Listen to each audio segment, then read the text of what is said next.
So, I wanted to talk about the importance of reclaiming your own personal narrative as the driving force in your own life. And this is something that I've encountered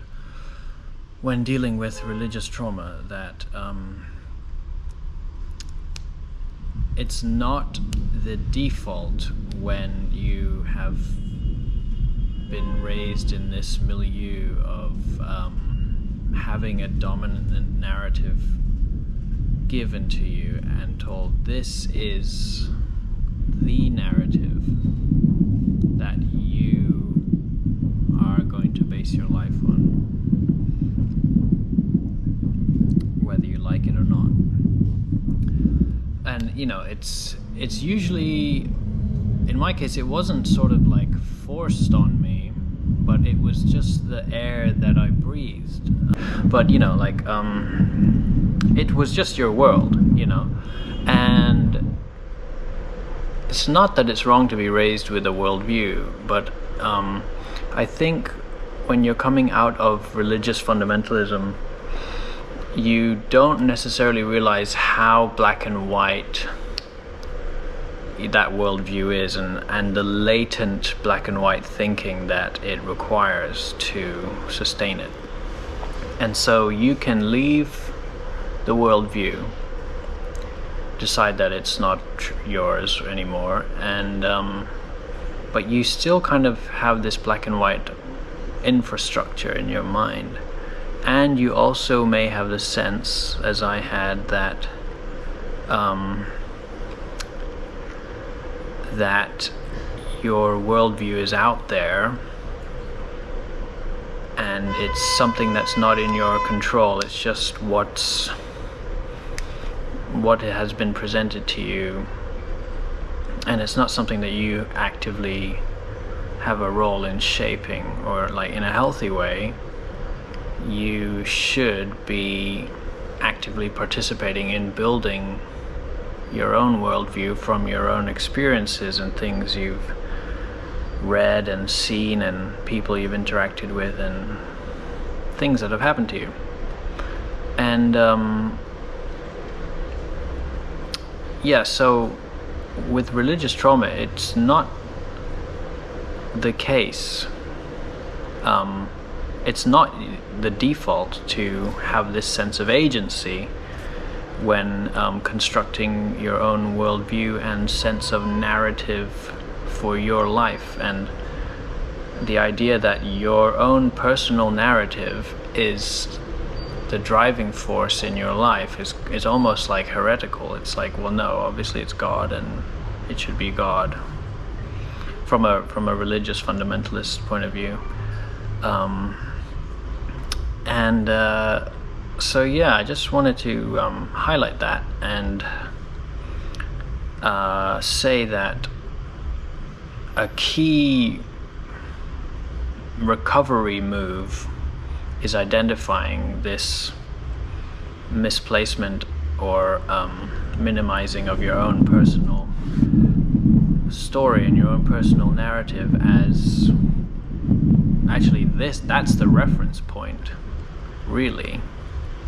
especially if it's been underplayed. And that's something that you need to, or that you can get better at identifying when it's being suppressed by your subconscious, trying to be safe and trying to live within black and white frameworks, or trying to live within an old framework, or maybe a new framework that you don't fully agree with but seems like good enough. And it's like actually recognizing that you have these atrophied muscles of coming up with your own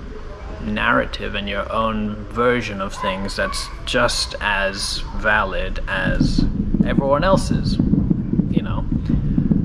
and more authentic, because it's the only one that has been produced by you. So yeah, I just if anyone else has kind of experienced that, I just wanted to highlight that, the importance of adding, or the importance of giving primacy to your own personal narrative and reclaiming that from the fundamentalist or religious fundamentalist framework of, no, your worldview is given to you by us, and that is the correct worldview, and your narrative is given to you by us, or the system, and you're allowed to find your own personal narrative in there somewhere, but make sure it complies to the bigger narrative. And it's not to say that you shouldn't appeal to religious stories or religious narratives when constructing your own personal narrative, but the emphasis is on it's your choice. It's up to you to construct that now and live within something that feels authentic and feels like you.